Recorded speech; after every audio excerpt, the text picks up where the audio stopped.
Transfer portal season, baby. We're going to talk the transfer portal, and the transfer portal here on the Sooner or Later Sports Show, a Hog Media production presented by Sleeper. That's Coop. I'm Jay. Thanks for pulling up here on the YouTube channel and listening wherever podcasts are downloaded and listened to while you're here. Please wipe your feet, like, subscribe, rate, review. Give us 5 stars. I don't think we deserve it. Go ahead and give us 5 anyway and gift it. So, on today's episode of the Sooner or Later Sports Show, we've got some goods to talk about, like the transfer portal. The Sooners actually got their first commitment. We're going to dive into that. Plus, more transfer portal because guess what? People are visiting right now. We'll wrap things up with more transfer portal and kind of theory, craft, and wish who we hope comes in and who we hope shows up. So, thank y'all. Coop, happy, what is today? Sunday, man? How's it going? It is Sunday. I believe it is Sunday. It is Sunday. I have to think about it. I'm all over the place. It's Sunday. it's when everybody's home, wife's a teacher, kids out of school, like, just don't know what stuff is. Like, what is today? What is yesterday? But, watching portal craziness, you never know either. You know what's funny as you say that, I think about that all the time when it comes to this time of the year. The 2 weeks of Christmas, Thanksgiving, and all the holidays that follow in between, it's usually always a blur because I know for most of y'all, like myself, we usually take off work a lot of the days around it. So because you're taking off work, you're not on a standard schedule. Now, if you got littles, you're probably waking up on a regular basis, probably doing stuff and being out and about and being active. But if you got kids that are like a little bit older or whatnot, a lot of the days just kind of like blend, right? Like for me, mine are, of course, both seniors. So senior in college, senior in high school. And like, I'm just like, I don't really see them because they're sleeping during Christmas break. And I'm just like, I'm off. Some days I'm kind of working, I'm available and I'm doing stuff. And then I look up and I'm just like, oh, dang, it's 7:00. What the hell is going on? I am so thrown off. And I'm also very much upset that I got to go to work on Monday. I know what you mean. With these times, like it's with no school routine. That's kind of one of the things that I love is because I know that you're going to be upset with me when I bring this up, but I'm gonna fight you. I mean, after a very, very long, lots of because of family stuff going on since Halloween time, even before that, this time has gone pretty fast. Well, today. After another funeral with the family yesterday, I woke up at 10 a.m. this morning. And I looked at the clock and I was like, hold on a second, what? And because I guess it's just like with work, you're kind of, the advertising world, a lot of people shut stuff down, about a week before Christmas. So, yeah. So I feel pretty good rested. I'm happy for you. I'm happy for you. I've been up since like 6, digging through text messages and all the stuff that's going on, and lack of sleep. So, but no, thank y'all for jumping in the chat. Feel free if you got questions and you want them to be answered as we go through. Hop in that super chat, support the channel. We're gonna really ramp that up going into next year. We'll probably do some because we have the membership abilities here on the tubes. We also have them over on Patreon if you want to support the channel. Also, I need to make mention of this. This does also come in audio form. So if you ever miss the live and you want to listen to it download it while you're driving instead of trying to listen to it via YouTube, feel free to download the audio version. Just search for Sooner or Later Sports. You'll see me and Coop's face. And just like in the bottom corner of the screen, and go there, rate, review us, and give us 5 stars. That's where the rate review comes in. So we appreciate all of that on Spotify, Apple Podcasts, and all of that smash. All right, let us get us started, sir. Yeah, it sounds like, you probably turn up a little bit for the people. I'm good. I can hear you just fine, but, that's also me because I've got you turned up super loud. I digress. Coop, let's talk about it. The floodgates have now opened. The first commitment is in. It is, and There we go. Weekend has a tight end. Weekend has Not a tight end. Dude is he's not a small fella. He is a very, very large fella. Rumor has what it. is it? I don't want to say the height. You can He's say it if you want 6'8". to. He's 6'8". Okay, good. Roughly 269 pounds is what he's listed on ESPN. So yeah, he's Big he's a big guy.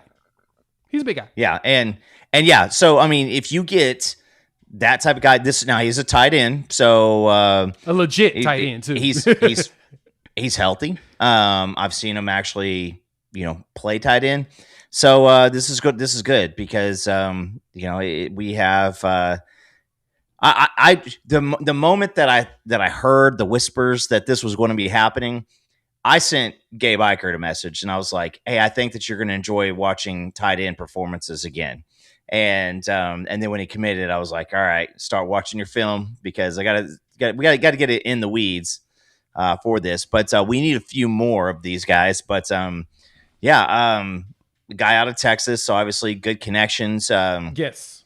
Weatherford, Texas, so he's a little bit of a Western Texas strength there. So, but he is big, and even when you're that big, you've got obviously great wingspan. So the blocking is going to be something that's going to help this run game because I mean that's something that you got to get fixed going into next year is the progression of the offensive line. But started out with here. I mean, we want to run a lot of 12 personnel, and this is a good start.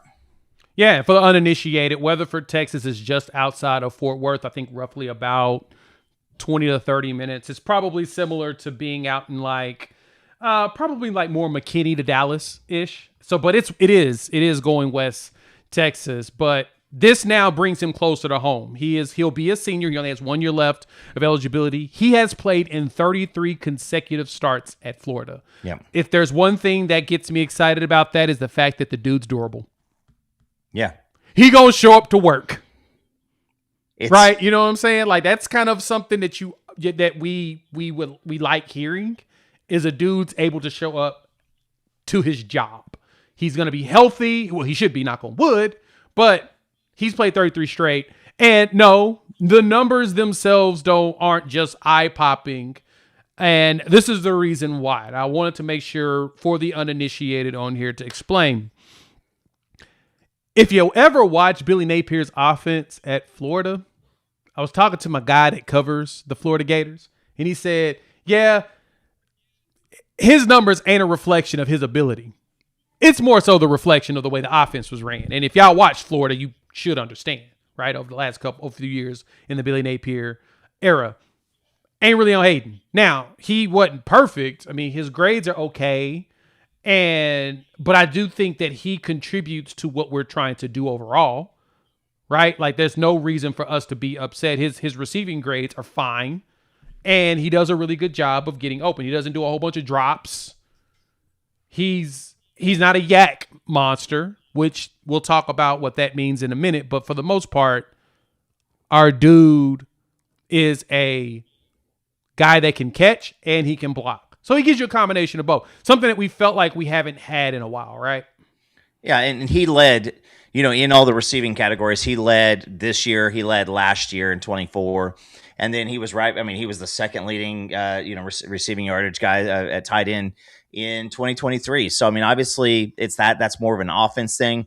But this is you guys got to give a shout out to somebody who's no longer here, but then to Ben Arbuckle for really showing and highlighting Jaron Kanik this year because, I mean, you had a proof of concept. You're like, this is what we did with a linebacker, with a guy who played an H-back type of a role, quarterback in high school. This is what we did with him. Like, if you come here, we can actually do a little bit more. And, immediately at 6'8", you go, well, what is this going to look like in the red zone? Because that's where I kind of got excited. Exactly. And I'm glad that you pointed that out. I think that's probably one of those things that I think people should know this is, like you said, in 23 as a freshman, he was, second on the tight end side for them. In 2024, he was number 4 in receiving yards on that Florida team. You had Elijah Badger at 800 yards. Chamiri Daiki had 783 yards. Eugene Wilson has 266, and he had 207. And that's with who? DJ Lagway and Mertz as your 2 quarterbacks, right? 2025, going into this year, you had Vernell Brown had 500 yards. Michael, Strudevant had 400 yards, and then Hayden Hansen had 254. He was 3rd on the team in receiving. That should tell you something about how, and he played in all the games. So that should tell you about how Florida operated last year. And if I'm not wrong, I think Sturdivant was a pretty big portal addition out of Purdue. I think he was. No, he wasn't Purdue. He was, I think, UCLA. Yes, UCLA. Okay. He was UCLA. Okay. Cal, and then UCLA for 2 years. Okay, so there you go. So, yeah, he was a big portal addition. With Lagway at the helm and everybody else who was with the Wisconsin transfer the year before, Florida's passing attack has looked like ours from last year for the past 2 years. Right. It's just not been good. At all. Their passing attack hasn't been there. And truth be told, JJ Lagway threw for 2,200 yards last year, 1,900 yards year before. They threw for 2,900 total in 2024, threw for 2,400 total this past season. We outdid, of course, those numbers. We'll throw for 3,000 yards again, probably this season. So you should have back-to-back. I expect our offense to work differently, especially if you get Satania back, which the expectation is Isaiah Satania should come back. We'll talk about that on the other side as well. But the thing about having a player of Hayden Hansen's size and ability is you've got a chance at having someone that's truly a threat, especially across the middle, because he's huge. He's a massive target. 6'8". Yeah. This is what you need, right? Like, I love Kanik at his 6'2" size and his ability to be a mover and shaker, right? That was the one thing I loved about Caden Helms, and unfortunately we weren't leveraging. He's 6'4", but this dude's 6'8". So you're going to be able to use him. He's going to be a lot easier to see compared to everybody else. But he's not the only tight end we're going to go after. He is the first commit, though. Now, is there more commits coming? Absolutely. My anticipation is we will have more. I just don't know when they're going to show up. Yeah, and you've got guys on campus yesterday, guys on campus today. There's a paperwork, situation that goes along with all that. But yeah, I got to think that we'll probably see maybe one tonight, maybe a couple tomorrow. You're going to have, you have guys that you're going after. And I know that this is a fun place. This is kind of like, I think portal season for the football fan is kind of like when my son gets the Amazon magazine right before Christmas and he just starts circling everything. He's like, this. Yeah, listen, it comes in the mail and he's 7. So, you just let him. I'm pretty sure he didn't circle the Barbies and that was about it. But it was everything else. So I kind of miss that. I'm not going to lie. I actually miss having those books.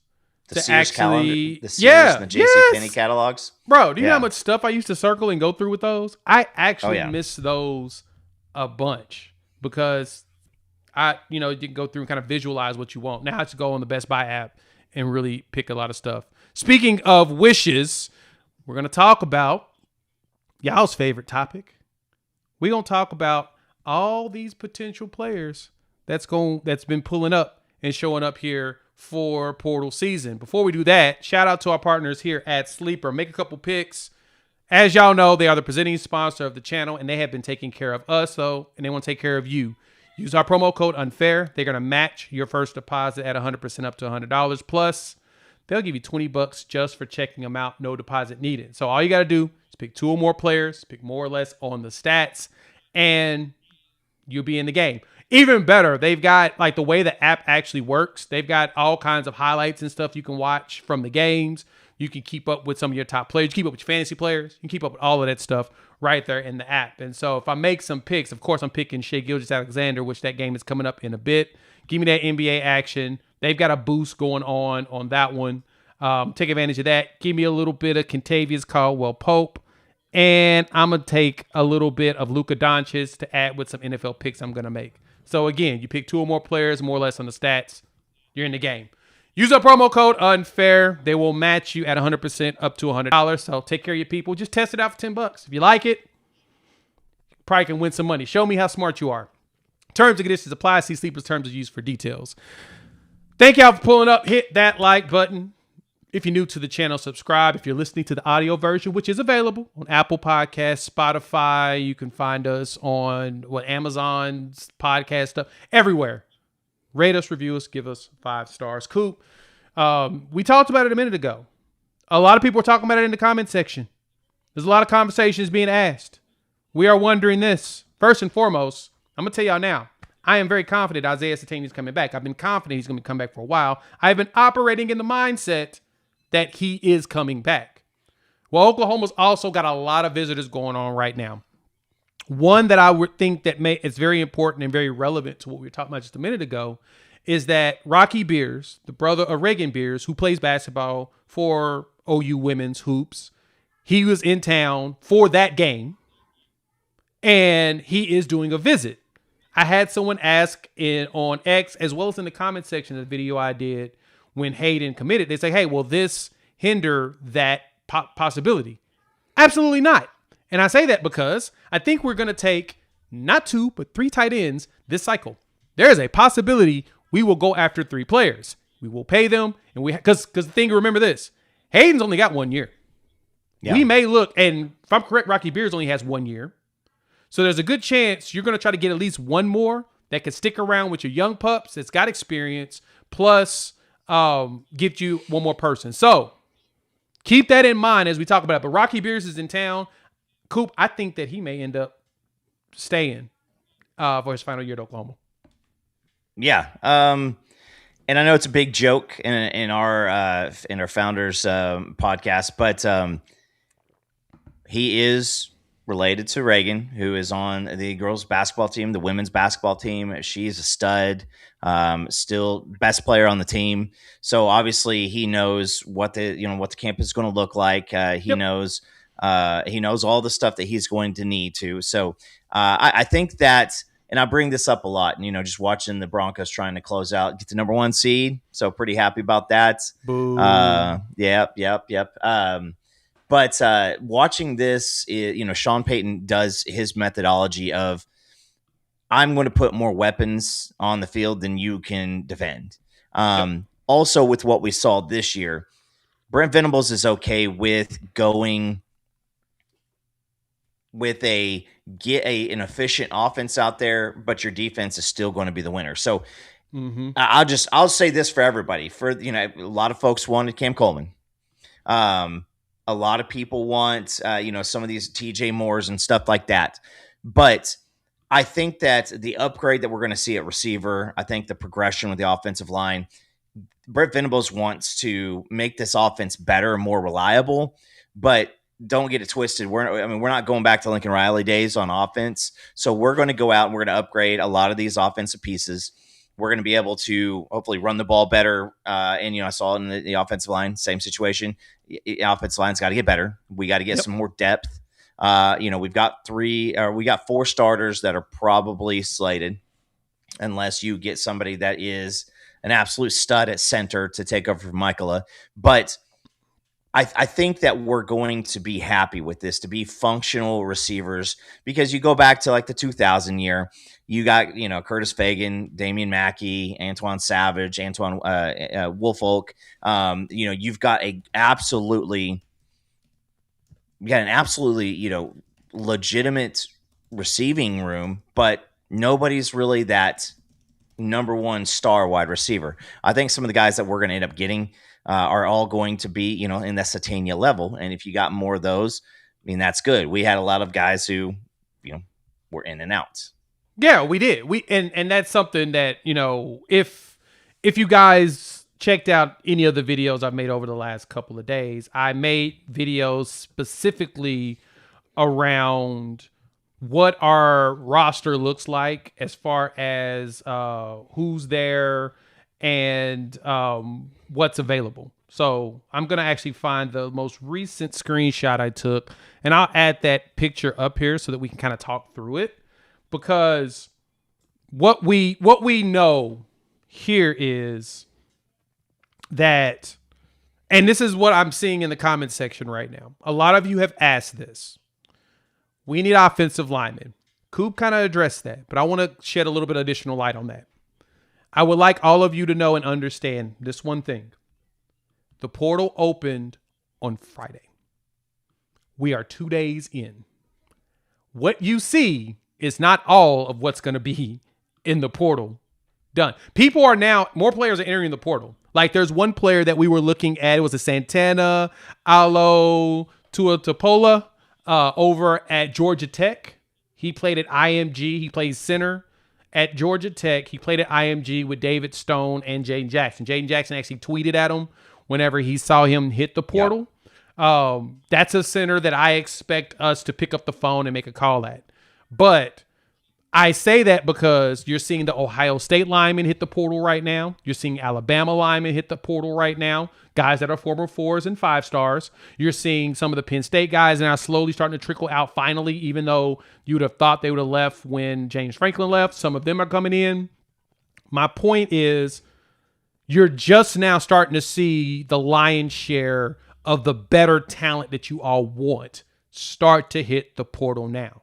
So because of that, it's going to be impossible to get them to visit today if they just put their name in the portal unless you were tampering. And a lot of these people try their hardest not to look like they're tampering, so they always wait an extra day. The ones that don't do that, the ones that end up on visits not too long after they show their internet portal, is typically because their coach got fired. So they've been kind of in limbo for a bit anyway. I wanted to clear that up because I've seen a lot of people ask those questions. Keep your eyes open. They're gonna start. You're gonna start seeing more of that stuff. But there was someone mentioned that about receivers. We'll talk about them in a minute. Here's what the roster looks like right now. So yeah, if y'all can see on the screen, in green are players that are graduating, so they have no more eligibility. Pink are players that are in the portal. And this is our 2 deep. Shout out to our lads for you to see that.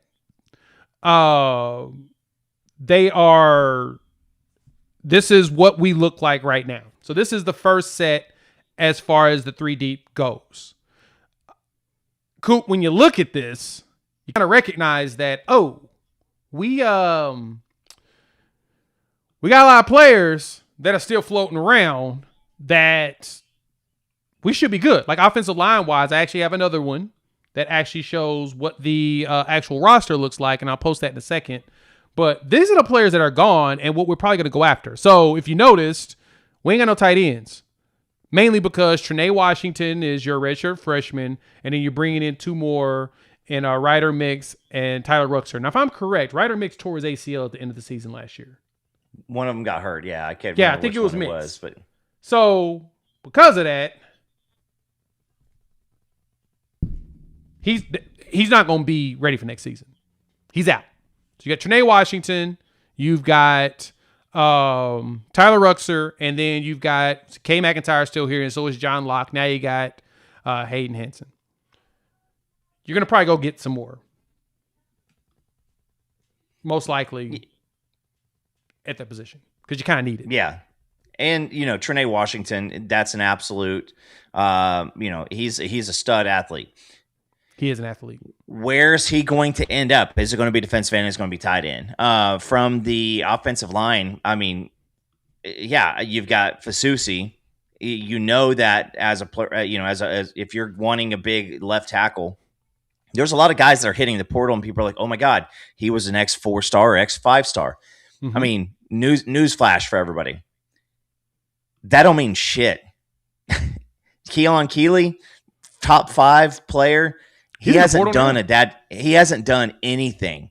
And so when you go to the portal, when you go to the portal, you are typically going, I want to go start somewhere else. Right. And you're wanting starter money. So when we're having the conversation with the Keelan Keeley and we say, all right, look at Taylor Wine, look at our Mason Thomas, we can develop you. You got better raw assets than these guys do. So let's get you in here. They're going to offer him money as not a starter. And Exactly. you don't offer starter money to a guy who couldn't play across the street. It just is what it is. So yeah, with the offensive line, a lot of guys out of LSU. LSU's offensive line was pretty crappy this year. And there's a lot that we're seeing too with LSU probably tampering with, previously slated guys. So I would just say, like you, Jay, this is day 2. The people who've thrown their names into the transfer portal, prior to this, a lot of these guys want starting minutes. So if you're saying, all right, we got a center and we got a right guard spot that's up for grabs as of right now, and the center's iffy, I'm just going to be honest with you guys. Like, you're going to have to get a backup at Virginia Tech. You're going to have to get somebody who's got raw talents like a Tyler Guyton. When we got him from TCU, he needed some time. He needs some time to be coached up a little bit, and that's who they're going to go after, because we did get rid of a lot of dead weight that we've been frustrated by, with for the past couple of years. And I would also say, just like we saw Foje and Fasusi come in this year, I mean, watch for a guy like Deacon Schmidt. Deacon Schmidt is an absolute gym rat, and this is a guy who, when he gets on campus, whoever we ended up with strength and conditioning and with Bill Beatonbow, like, that's a guy who you might say, all right, Deacon, how's right guard sound for right now? That's your quickest path to play. Yep. Remember, that's the other thing to go with that.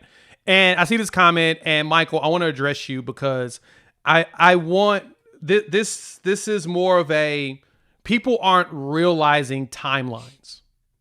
Let's put it this way. A lot of you aren't realizing or recognizing the timelines that's going on. So Michael says this, Jay, all that dude's going to cost, and Nagy hasn't demonstrated he will pay for O-line. The O-line that is visiting now is a former walk-on from Virginia Tech. So, Michael, let me help you out with that. How long has Jim Nagy been here? Nagy has not been here. He's been here since the end of February. His contract was approved in March during that board of regents, right? So what portal did he have to work with? The spring one. And if you recognize how the spring portal works, that's the leftover portal. The main portal season is fall. This one, the winter one. The winter portal is the main portal one, because that is usually when the best players go places, because this is their opportunity to go into spring ball and have a chance to actually play in the fall. When you get a guy in the spring, it's because someone got hurt and you need an emergency Band-Aid because you're now way too young. On top of that, Deacon Schmidt wasn't cheap. He was also one of the top interior offensive linemen in high school, but that's a high school player. If you want seasoned guys, we got to wait till they hit the portal. We're just now seeing a whole bunch of them hit the portal today. So how do you know he's not spending if you haven't seen it yet? Let's put it that way. That's the one thing we need to keep in mind. And I'm pointing this one out because I've seen a few people say this. Nagy hasn't demonstrated. How do you know? We got Jake Krell as an edge. They've demonstrated they're going to pay for players they feel like can play early. Yeah. Fasusi was paid for. Foje was paid for. EPL was paid for. You've seen players get paid for. I'm just telling you now. They're spending money on players that they feel like can play. We just got to wait until the ones are. Now, you're going to start seeing this because, right, as you said, Coop, we have 4 linemen coming back that we know should start. Michael was really good when he was healthy. He got sick. He'll be back.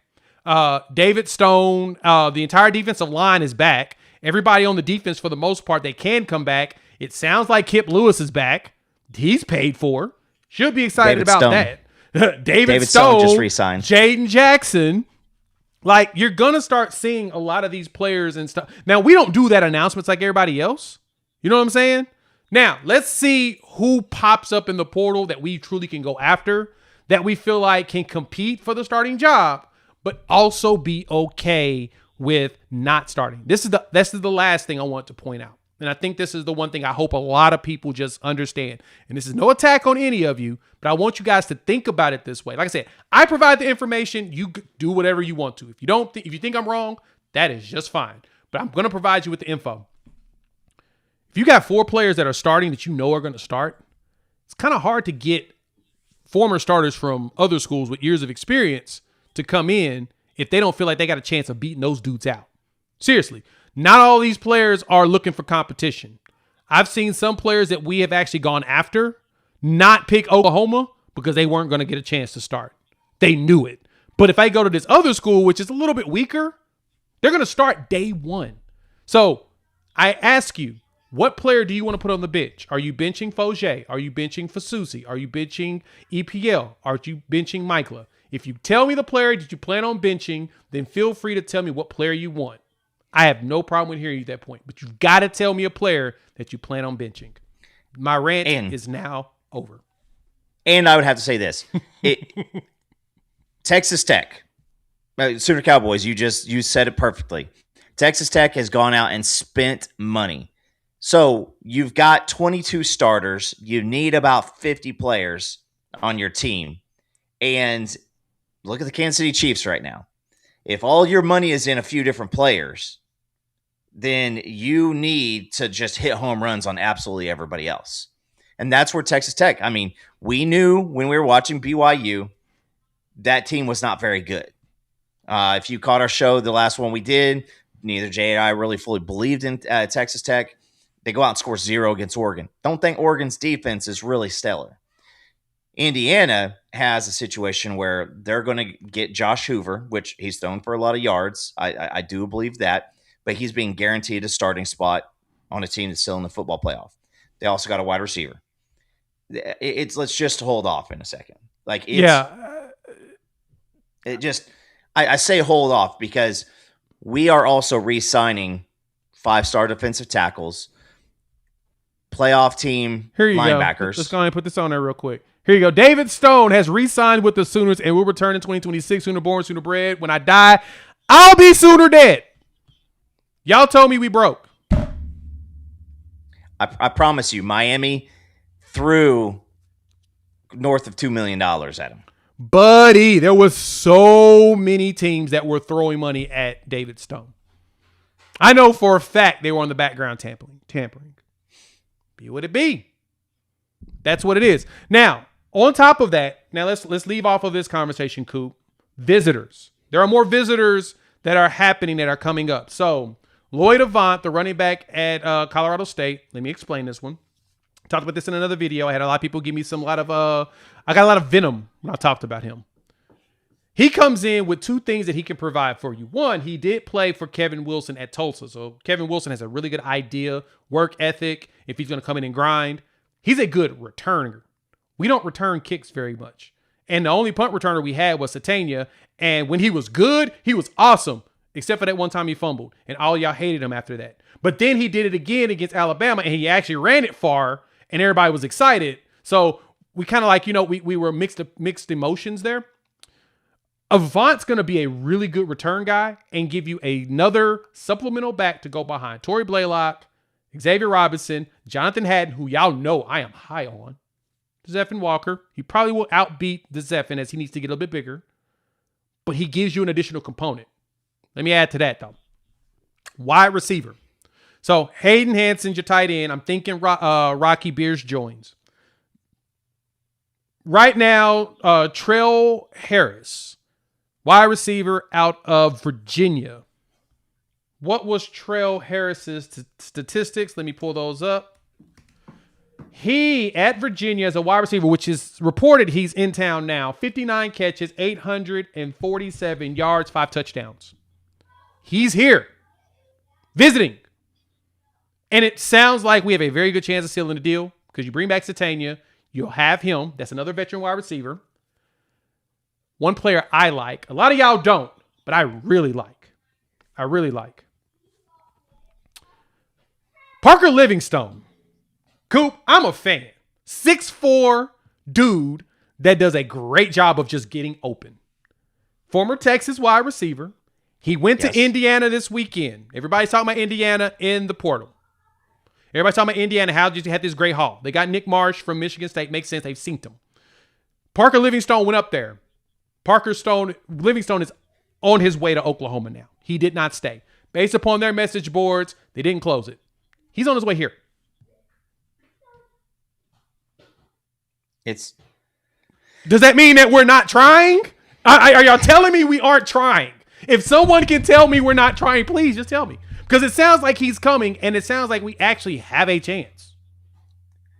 Hey, if he's the next Ed McCaffrey, again, as a Broncos fan, sign me the hell up immediately. I like Parker Livingston. And was I wrong? Am I wrong? Isn't he he was roommates with Arch Manning? I believe so. Yes. Okay. So Parker looks like he was forced out / he was maybe not given the money that he wanted at Texas because they're trying to go after Cam Coleman for $4 million. Yeah. And so Parker has a number that he believes that he is worth. Yeah, they all do.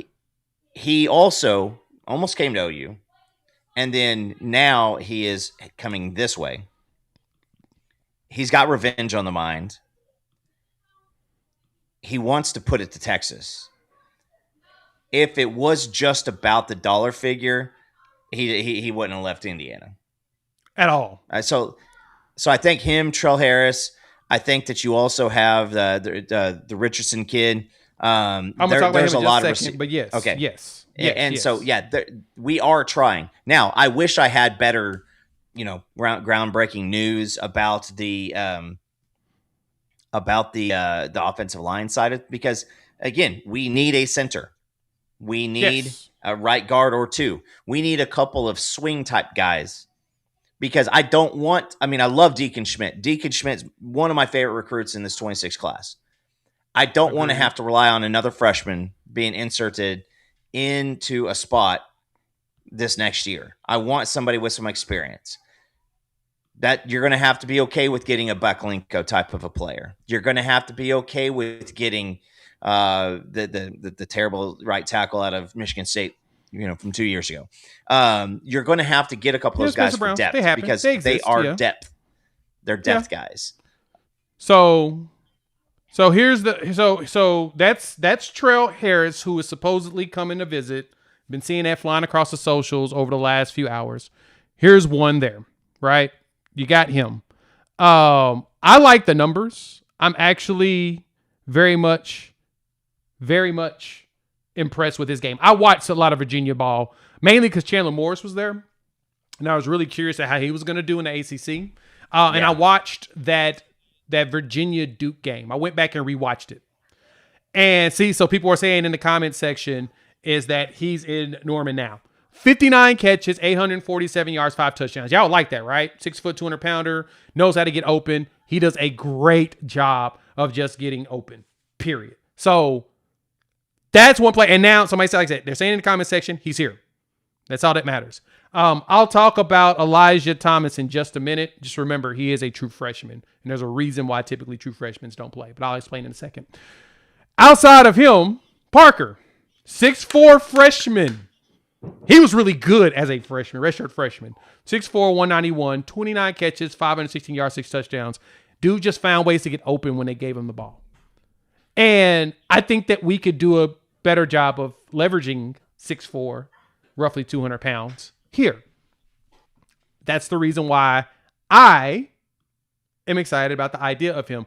Getting dudes that know how to just get open makes sense. Here's one more target for you all, and Coop and pass to you if you got any questions. You've got Trey Richardson. I've been seeing his name floating around the socials all morning.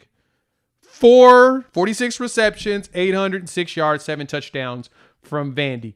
From Kansas. So he's from Topeka, Kansas. So he's from the Kansas area. So I promise you, he probably knows about Brent Venables. He's probably heard about him and what they do or whatnot. I like him. Like, I watched a lot of Vanderbilt too, because a lot of y'all ain't. I still dig Diego Pavia. Had so much fun watching him play this year. He was good. Trey was good. And he found ways to get open. It's like, most of it, of course, came at the end of the season. That's when you really was watching to see if they can hit that 10 wins. Buddy, sign me up for that. Yeah. So those are the 3 receivers I know that we're hardcore in on, but that does not mean that there ain't others that are, because hell, what was it? Cole Sullivan snuck into town. Nobody knew about him until like randomly. They go, wait, sounds like Cole Sullivan, the linebacker's in town from Michigan. Whatevs. But yeah, this dude was cooking against Auburn's defense, which was really good. Kentucky, did well against Tennessee and then did good against Iowa to end the season. This is one to keep your eyes on. He led the team in receptions, and this is where we also go back to the stats. You look at Concepcion at Texas A&M. Concepcion was the absolute dude, and then came to Texas A&M and was just a guy. You look at Isaiah Satania last year, 37 catches, 491 yards, a touchdown. Nobody expected him to turn into this. Some guys are going to be gamers, and some guys are going to be throwing up massive stats. And so I just want to say, like, that's where you go, okay, listen, Nagy's looking at these people from when I got to build a roster like I had to do in the NFL. I got to find people who are willing to do the blocking out at wide receiver, because how many times we see a play blown up because of a piss poor block on the outside by Deion Burks. Love Deion Burks, but if you're not a good blocker, you can't play on this team. Trey Richardson led the team in receiving yards. Is that right? I believe he was either first or second. Let me go look at Vanderbilt real quick. Let me pull up Vanderbilt. Let me go to their check stats. That out. I believe it was the top. He was third in receptions behind the tight end Stowers and who was this? Junior's Sherrill. Yeah, Junior was their top guy. He's 5'11" as well, but he had 54 catches. But Richardson led them in yards at 806, and he was tied for the most touchdowns at 7. Tell you everything you need to know, right? Did pretty well. Also, I think that is more of a run-based offense. I think that Mateer is going to give them a better option if Mateer, does have some progression after seeing the SEC in year one. So I like this receiver crew. If you can bring in, Rocky Beers to go along with the Hayden, the tight end currently, if you can bring in Trey Richardson, Parker Livingston, like the offense gets the boost that you're wanting. And we're working on it. That's where we're working, because you need a few depth pieces over there on the defensive side. Yeah, both. But on offense is where we're putting our focus right now. Exactly. Well, it's a combination of both. Like, you've got defensive players visiting. We're going to talk about them in just a second. I also want to point out what the depth chart looks like today, because someone asked about Elijah Thomas, and I want to answer that. I'm going to do that. We're going to show some respects, though, to Sleeper. Before we keep going, let's talk about our partners over there at Sleeper, our presenting sponsor for the channel. We have to give them a shout out. If you have not checked them out for Daily Fantasy Ball, you are missing out. They're more than just season-long fantasy, and they've got some great promos and options. Like right now, if you use our promo code UNFAIR, they're going to give you $20 just for signing up. And if you decide to make a deposit, use our promo code. They're going to match your deposit at 100% up to $100. And so all you do is go inside of the app, pick 2 or more players, pick more or less on their stats, and boom, you are in the game, and you can make up to 1,000 times your money. So turning those game days into paydays. Also, inside the app, cool stuff. They show you live stats. You've got a chat function so you can chop it up with folks about the biggest plays and the biggest players at the time. So if you want to get into the action, you have the opportunity. Use our promo code UNFAIR. They're going to match your deposit at 100% up to $100. And new users, $20 just for signing up. No deposit is needed, so doesn't hurt to try. Terms and conditions apply. See Sleeper's terms of use for details. Thank y'all for pulling up. Hit the like button if you're new to the channel. Subscribe, rate, review, give us 5 stars. So this is what the depth chart looks like, and this is where I want to answer the question. Someone asked in the comment section about what's up with our boy Elijah Thomas, the true freshman. And let me explain what that looks like. All right, this is what the depth chart looks like right now. So I did this in another video as well, but for the uninitiated, if you haven't watched that video, we'll break it down once again with Coop here so we can kind of talk through this. I have certain spots open and blank because I need to see that players move up and around. And these are most likely places where you're going to see portal people end up. So as you can see, the defense is pretty shored up for the most part. Now, I have the linebackers up for now. But I can expect, like, we are courting Owen Long, but it sounds like he's going to take all his visits. So I'm not going to even bank on that yet. We're also courting Gideon Lamprone. Espen is his middle name. I don't know how his dad snuck that in. Shout out to Pops for being able to get that done because it's spelled literally ESPN. But he is supposed to be pulling up and visiting. You also got Cole Sullivan from Michigan. He is being courted by Michigan to come back. He came here and did a visit over the weekend, snuck in basically. And the Michigan folks are wondering if he is going to stay. Is he going to go? They're trying to pull him back. So supposedly Whittingham's son's going to go out and visit him in person. So I say that because that's a combination of players that we are 100% looking at. But for the most part, your offensive line's good. Isaiah Satania is expected to be back. Wide receiver, Giovanni Gibson, I got to wait for him to get back healthy, and then I'll feel comfortable with saying he's going to be higher. Jermichael Carter, he has shown leaps and bounds. But the reason why you don't see a Zion Kearney or Elijah Thomas, to me, has been not only with the way the rotations have gone. I don't know why the rotations are the way they are, but with Elijah and Zion, they'll dominate in practice one-on-ones. Absolutely no problem. That's how talented they are. Playing within the scheme is also the next question. And I'm not saying neither one of them can do it. I'm asking the question, does the staff trust them in the scheme? Right? Does the staff feel like whenever the ball's not going in a direction, are they running hard enough to make sure that they are a distraction? Because some routes, you go to one side of the field, the opposite side is to pull defenders away on purpose, or you may circle back to that side. It's all within the scheme. So I asked those questions about their preparation for the scheme this year because it's their first year in it. How well were they when it came to playing inside the scheme outside of just one-on-ones? I know one-on-ones are dominating. Same thing with Ivan Carrion. I know he's dominating in one-on-ones. Manny Choice, I've heard he's dominating in one-on-ones. And our DBs were actually pretty solid this year. But one-on-ones isn't the same as zone sets. It ain't the same as any of that stuff. You know what I'm saying? That is, to me, the thing to think about. Coop, am I off base? No, we see these players. We see Elijah Thomas dunking a basketball during team drills in the off season. We hear about the flashes. Yeah, I already said this to you, Jay, that like the flashes and oh my God, this guy's turning heads, like that stuff. That's good that they're not bums.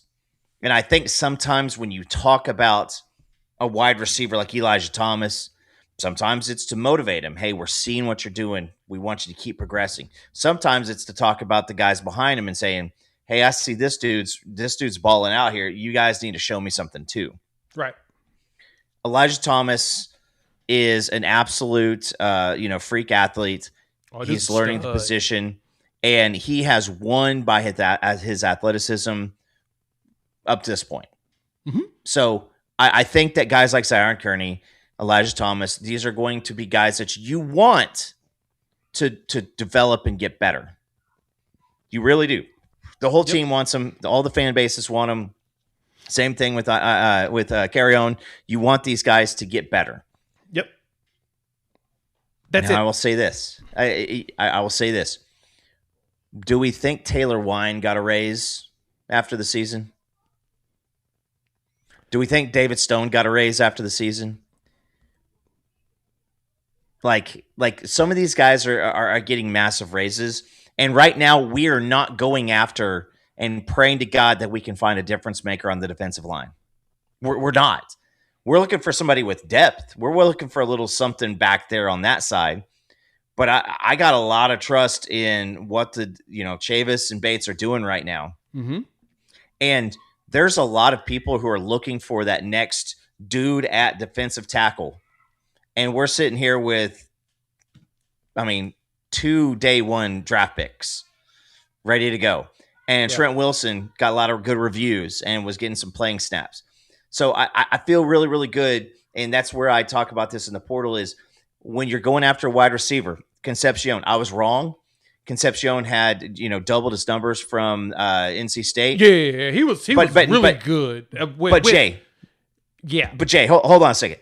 919 yards. Which is crazy. 919 yards. Dude got north of $2 million. Is that what you all want? Is for us to go spend $3 million on a Cam Coleman and him come in here and throw in 919 yards? With like Satania getting 900 yards with him. We would riot. We would be pissed. We would riot. We would be so frustrated. So these guys are getting massive amounts of money because it is a seller's market for a lot of these guys. How many? Who was the? Was it Hurd? Who was the? That might have been the freshman. Who was the big tackle that we lost to Tennessee last year? Lance Hurd. Okay, Lance Hurd. Right around $2 million. Like, he's in the portal now. The juice isn't always worth the squeeze. And missing out on some of these names and numbers, like Isaiah Satania, that was a massive win for the staff. So again, we have seen Jim Nagy in this role now for right at a year. No, he is not yet. Not even yet. It's at the end of January, right? February 26th is when he was announced. Okay. So to me, I say that specifically because the portal was closed when he got hired. So this is his first winter portal. This is his first end of season portal to fill this up. This is his first time getting the opportunity to do that. And I only point that out. Right. I just want everybody to understand that we ain't doing this from lack of trying. This is his first. He's now doing what we paid him to do. They've been evaluating not only this roster, but other rosters as coaches have been getting fired and players that could potentially hit the portal. They've been prepping for a lot of this. So now you're starting to see, as kids get in, you're seeing visits happen. Like the Hayden Hansen visit wasn't a coinky dink. That was someone that as soon as there was opportunity, targeted and got him. Right? Like you knew that was going to happen. And so they're doing that with a lot of other ones. So again, I asked this same question. And we'll talk about tight end in just a minute. We'll wrap up with tight end and then talk about the games coming up. But for Nagy to be able to provide us with what y'all want, you got to give him more than 2 days to go start going after guys. Like I said, the starting lineman for Ohio State just entered the portal today. So who are we going to fire? Who are everybody keeps saying Michael is the one that they want gone. So what starting center that's in the portal right now do y'all want? A lot of you are really good evaluators. Y'all tell me who. Because I know y'all don't want to bench for Susie. I know y'all don't want to bench Fozier. Or EPL, because most of y'all been saying, why ain't EPL playing? He's playing. He's literally playing as we speak. So Coop, am I crazy? Who should we bench? No, it's not crazy. And what time? What is January 19th? Is that the national championship game? Yes. So there's still more going to be in the portal in too. I will venture to say that the portal opened 2 days ago, and the portal will probably, the main bulk, 99% of it is probably going to be running until the second week of February. Yeah. And that's if no coaching changes happen. That's if no dudes go out and, a coach somewhere has the domestic abuse deal.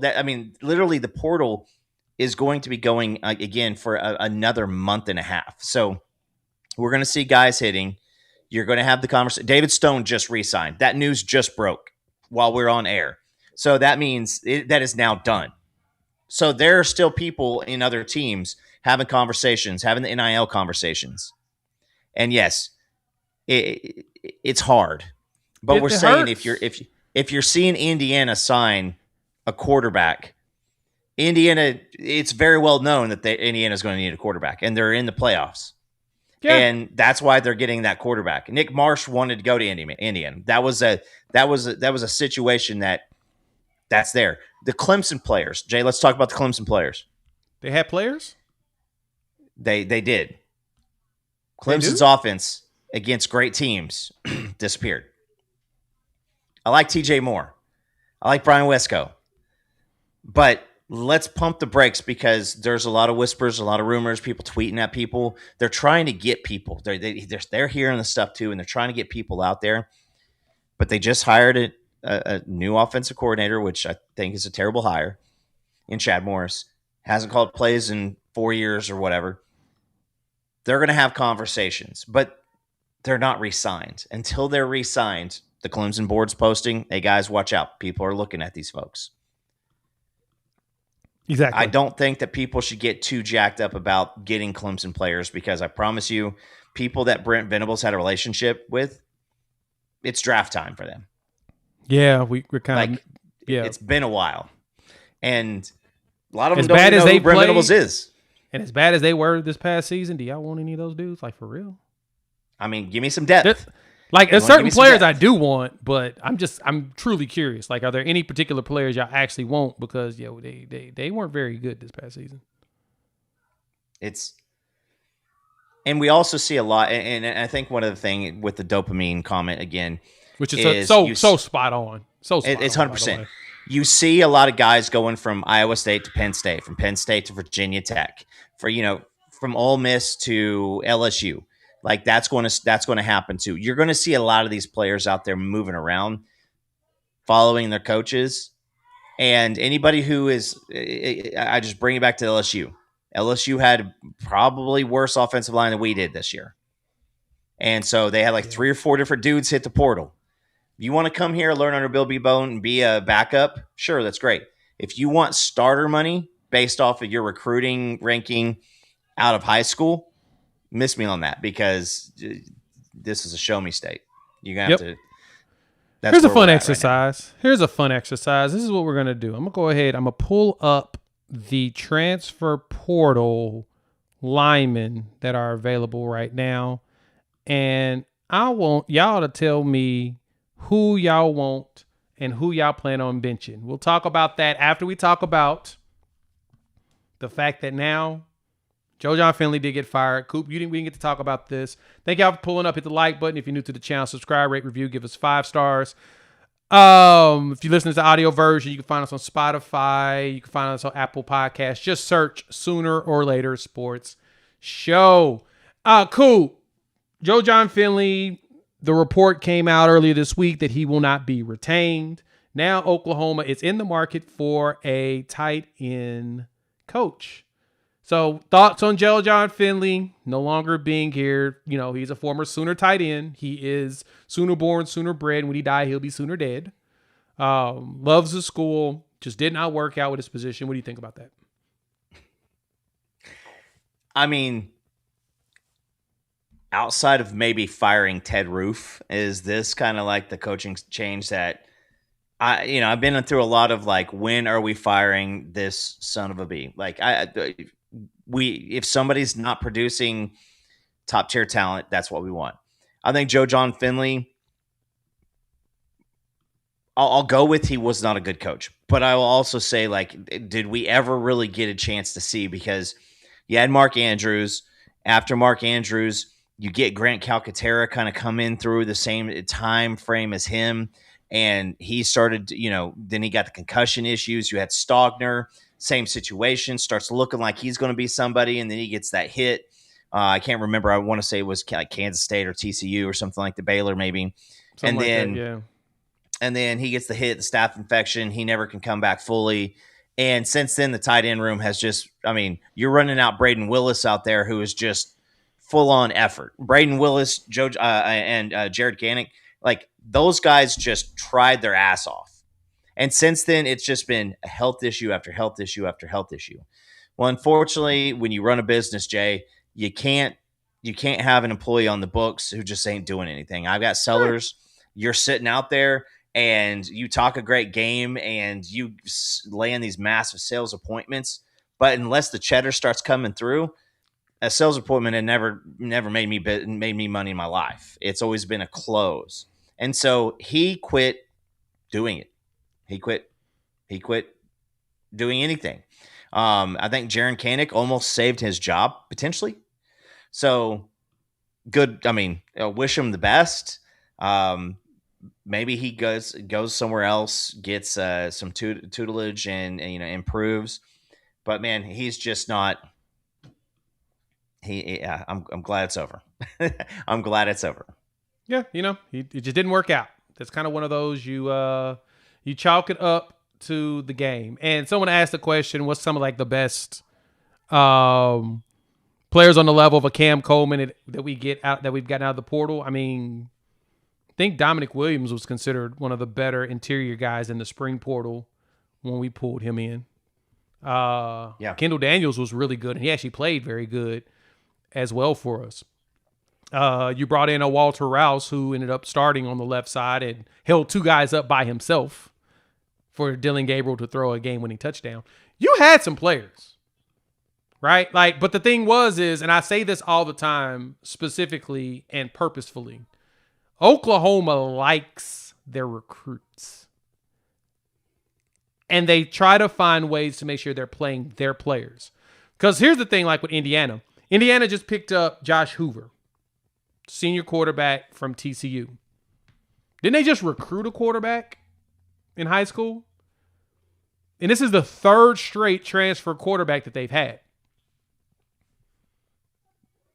So should we ignore their recruiting and they just only going to portal quarterbacks nonstop?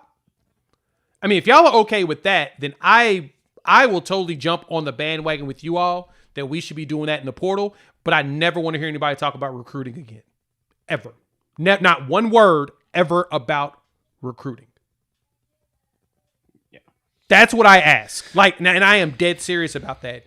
It's either you're going to get every single player out of the transfer portal and alienate your players on your roster, or you're going to get all recruits, alienate transfers, or you're going to try to mix it up.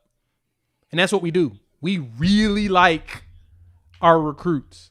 We really like our players. And so we're developing them and getting them on the field in time. It just takes time to do that. Yeah, they're 50-50 in the playoffs. I think we're about 70-30 right now in transfers to recruits. So yeah, this year it's been 50-50. Last year it wasn't.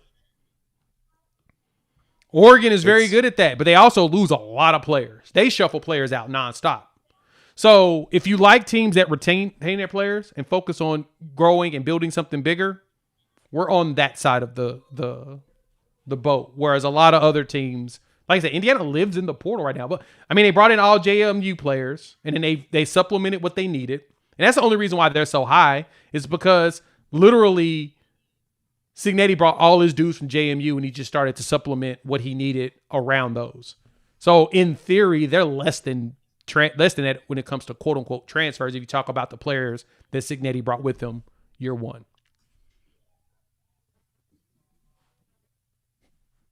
It's kind of easy to be successful when you're bringing in all your players, right? Like it's so much easier when you're bringing in the guys that you've been working with for the last 2 years. Plus, they're the oldest team in the playoffs. I mean, Jay, there's like 23, 24-year-olds across the board. They're old, which Indiana is great if you can do that. Yeah, they did it good. I got all old dudes.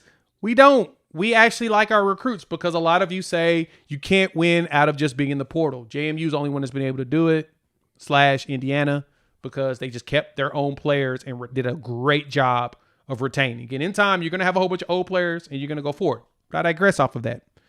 Joe Finley's gone. Now we got to talk about who we want to come back. I told y'all, I want the Kansas State tight end coach. Randy Lepak, the former Oklahoma guy. He's coached offensive line. He's also coached tight ends. So that means he knows how to coach blocking. He knows how to coach blocking and catching. I want that. I could totally see if Kevin Wilson ends up taking it and they go for somebody next year. They feel like there's a better option next season because of buyouts or coaches that decided they wanted to stick where they were. But at the same time, Kevin Wilson's probably on the I'm kind of ready to retire. Let's chill type deal. Yeah. And from, you've had that conversation up front, with Kevin Wilson. I think that Kevin Wilson likes the role that he's in. I mean, that's not, I think. I know Kevin Wilson loves the role that he's in.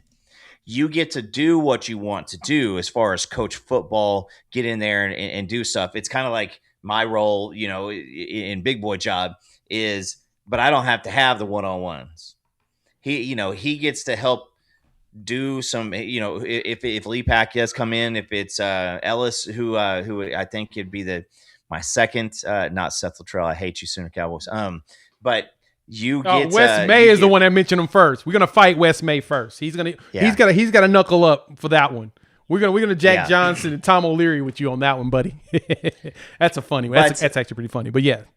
But nonetheless, I think it's probably going to be Lee Pack out of Kansas State. Me too. He is going to have some tutelage. I think that Kevin Wilson also is seen as the I don't want to say babysitter, but like kind of the mentor over Ben Arbuckle. He's probably going to do the same thing over Lee Pack too.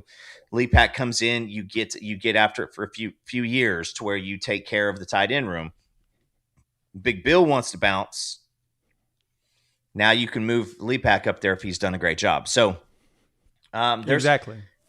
And Lee Pack was in the the end of the Mike Stoops, Brent Venables, defensive timeline.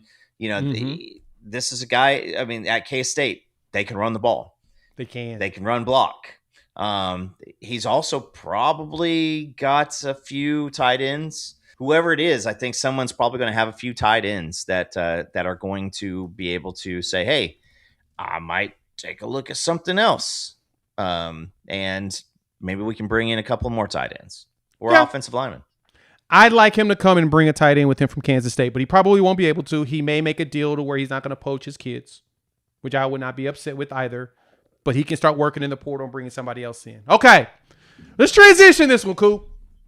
I'm going to go ahead and pull up linemen in the portal, and I want y'all to tell me who y'all want, and I want to see why. Thank y'all for pulling up. Please hit that like button if you're new to the channel. Subscribe. If you listen to the audio version, rate, review, give us 5 stars. If you listen to the audio side, you may as well come over to the YouTube side so you can see these pictures and stuff what I'm putting up here.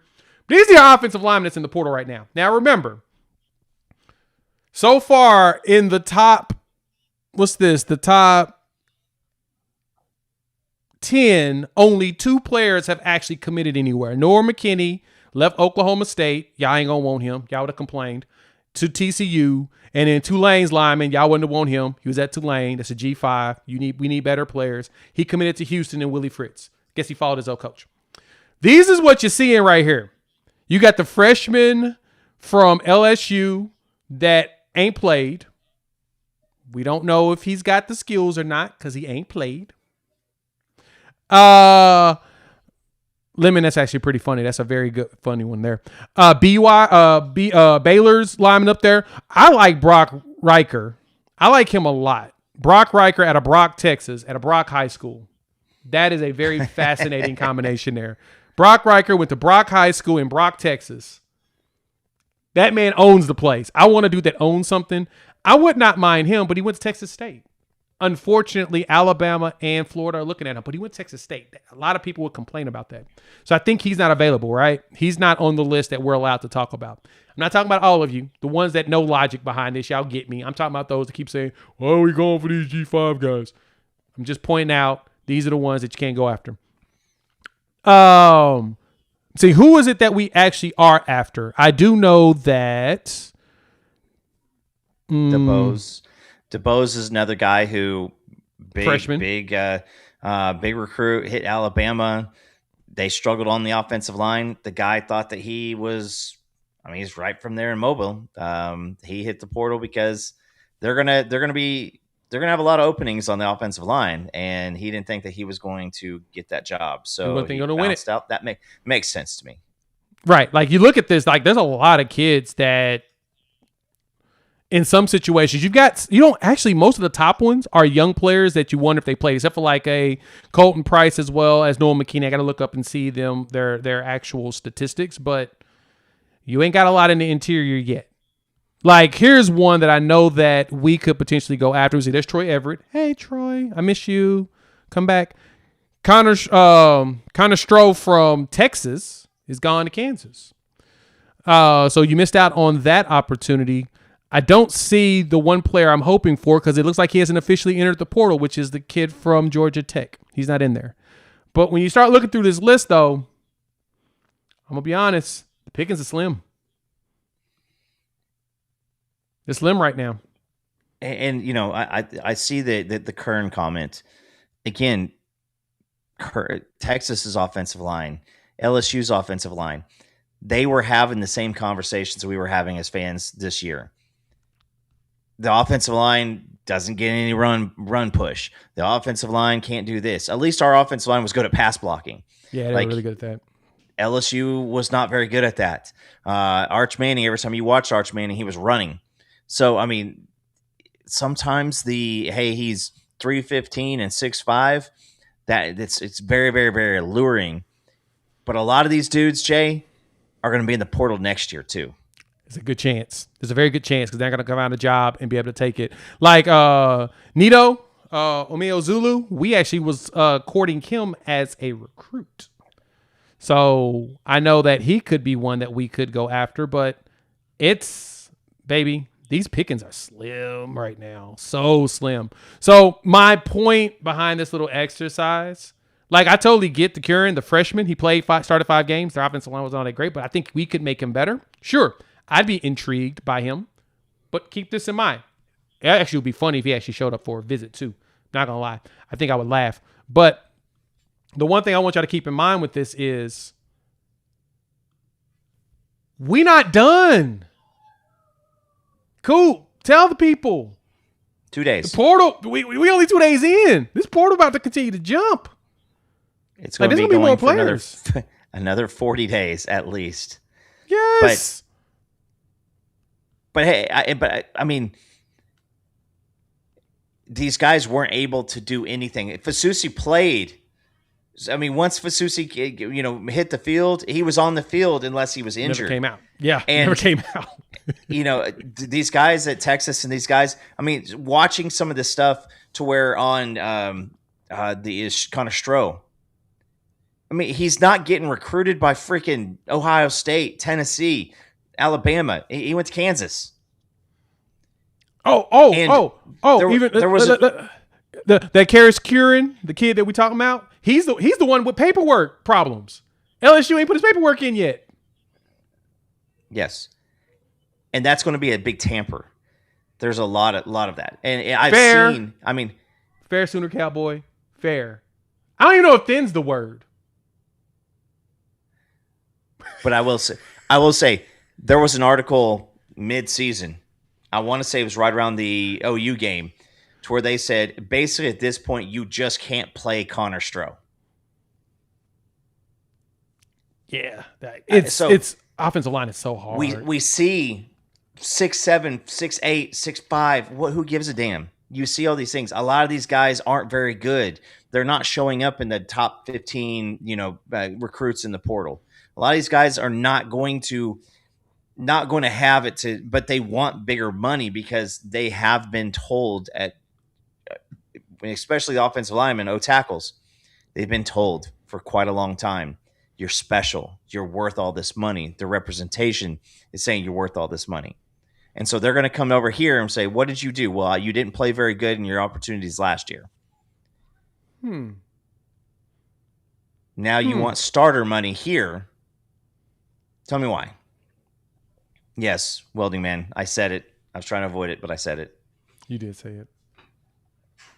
I'm a dork. Why I gotta be a dork today? I am really. I'm more of a nerd than a dork, but it's okay. Geek is probably the more accurate statement to give me that. But again, we're gonna see depth players show up in the line, and that's the one thing I think a lot of people don't get is that retention is just as expensive, if not more expensive, as acquisition. And that is the one thing this staff has been focused on is retaining all of our best players. And then they're going to go pick up some more. We're not done. We're 2 days in. We have just started. You will see videos from me throughout the next few days of portal player. Actually, all week. I think this entire week is going to be where we see the bulk of all of the portal stuff. And then we'll go live and we'll talk about it throughout or whatnot, because this is when all of this truly matters. So keep your eyes open on that. as Oklahoma is. And as it was kind of mentioned, it was Michael that mentioned this before, these GMs have been talking to agents and stuff for a while about their clients, right? For months. Until they show up in the actual portal, can't really do anything about it legally, technically. Alphabetically. Let's just wait and see what it looks like. Jay, I'll say this. I think that we've got 2 people that are in the hopper already. And as soon as everything's finalized, we'll see announcements. Will we see one tonight? Will we see one tonight? Probably, maybe. I think we'll probably get 2 more tonight. Before I go to bed, I think I'm unfortunately have to jump on here and record a video for both players. I don't want to do individual. I'm going to try to do them all at one, unfortunately, because this portal, this is probably, it's the busiest. I'm pretty quote unquote stressed because I haven't been able to put my phone down for like the last 3 days of just kind of seeing what's going in and out and conversing with folks. We've been talking about it like crazy in the Discord. You can find a link in the description below. If you want to check out the Discord, it is free. But we talk about a lot of that stuff inside of there. Feel free to join us. So yeah. And Lone Wolf tells us he has insider information that Caden Durham is not coming here.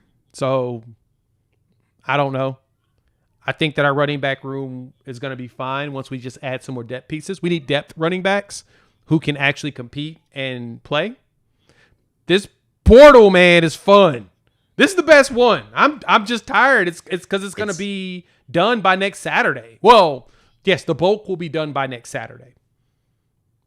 In that point, Coop. Do you want to say this? It's better that it's all in one because I don't like doing this crap multiple times. Yeah. Outside of coaches potentially leaving and everything, that's it. But we have now we're starting to see on the defensive side, there's people who are going to want to come here. There's people who want to be part of this defense. Going back to Ethan, Billy, Danny, and shout out to Ethan Downs. First play in the NFL was playing on special teams, caused a fumble on a kickoff. And gave Kansas City the ball in plus territory. So shout out Ethan. But Ethan Downs. Yeah, we want to see this offense not be booty. Like we're with you guys. We're with you guys. Yeah, I ain't the only one. But we're also seeing some of the writing on the wall for everything. And until it's news, we don't like to get out there and just talk about it. But yeah, we've got. I don't know if you guys saw the All-American game. Jay Krill. He's a bad boy. Zane Rowe, I think he's about to come to town. Yeah, I think he's coming home too. We saw Crew. These guys, that's the talent we're getting on defense. And now you took your step. You went from, man, this team cannot be functional in offense to, okay, they got some exciting information out there, exciting, opportunities and players out there on offense. Take another step this year. Everybody's going to go all in. I mean, we're trying to spend money, and we're trying to spend money for people that we know are going to be playmakers. Yeah, and Nagy kind of mentioned that in a lot of his interviews. If you've ever watched any of his interviews, the one thing that's been a very consistent thing for him is the guys that we want to pay are players that are actually going to play. Like if you're going to play, we have interest in paying you. We don't want to just pay people just to pay them. Like we want to have players that have a chance to hit the field. That is the kind of the most important thing for him and this staff. They want dudes that will play. So that's something to keep in mind as we talk about a lot of this. It's who's all going to actually make it into the game or whatnot for this roster. So let's look at the Saturday game. The playoffs. I want to get this adjusted so we can talk about it. Yeah, Texas Tech losing 23-0 is hilarious to me because they spent as much, if not more, than Texas, Ohio State for their roster. Yeah. Indiana ain't spent nowhere near them. But Indiana is just, like I said, a bunch of older dudes has been together. Keep that in mind. In the 2027, thanks, Kyle. I will fix that right now, actually. I will get you guys a new link in the description. Terrible. It's Coop's fault. It was my He fault. clicked the button. He clicked the button. But Coop, how you feeling about these games? While I get this Discord link for everybody. Well, we had a microphone issue on Wednesday, which ended up being a headphone issue. So I only got to pick the two, but I went 2 for 2-0. You did. You know, I saw Oregon. I just said I don't believe in Texas Tech. Thought it was going to be a low scoring affair. And then I saw the Miami win too. Really, really felt like that was it. I would have been wrong on the Alabama. So now I'll say this, man, Jay, after all of the Lane Kiffin nonsense, am I right to say that Lane Kiffin has won? I mean, Ole Miss has won more games without Lane Kiffin as coach than with Lane Kiffin as coach? No, meaningful. Ole Miss has won more without him. Really? So where I'm going with this, Ole Miss looks like they look like they're a team of destiny. They really are. They do seem like it. And I'm starting to kind of feel like we might get us a little the two storylines. I think we're going to get an Ole Miss Indiana game in the national championship. Man, I got to say that I think Miami has that awesome defensive line. I just think Chambliss is like grabbing wet soap. He is just not. He's not very easy to get down. They went out to Georgia. They went out and they played Georgia very, very well. So I think this. I'm really, really interested to see. Miami got A&M, and they really struggled to score against A&M. But I want to say I'm going with Ole Miss and Indiana here. I saw that it's hard to beat a team twice in a couple of these situations. We saw Bama get OU the second time. We saw Ole Miss get Georgia the second time. How's the Indiana-Oregon game go? I've thought that the athletes and everything has ended up, kind of just not hitting. Alabama looked lost against Indiana. I don't know what it was. Obviously Indiana's not going to make the mistakes and let you back in the game. Oregon made the mistakes the first go round. That one's really, really curious to me. I'm also seeing at the 46.5 total. That's got me a little shook here because I thought it'd be a little bit lower scoring affair. But I'm not fully 100% on Indiana, but I feel like I'm kind of trending that way. Are they going to be able to do it? Are they going to be the ones that beat the same team twice in the same season? Yeah, that's going to be what's going to be tough. I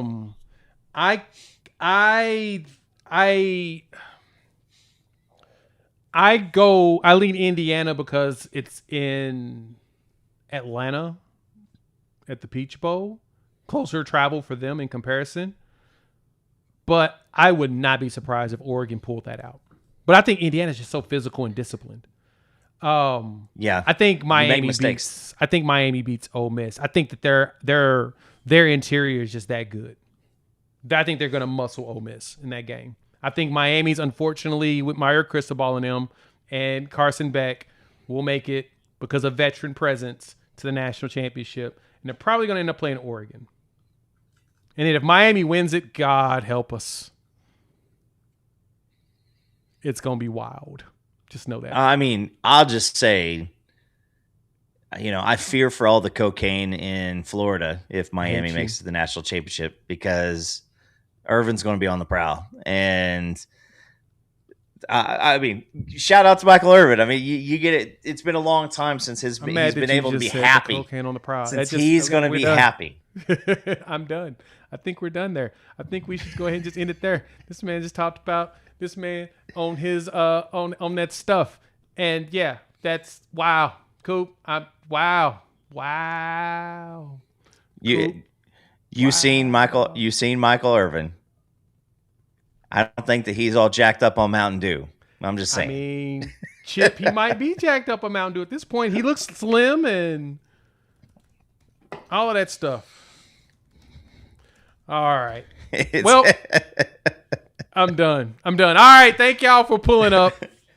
Hit the like button if you're new to the channel. Subscribe. Thank y'all for the interaction in the chat.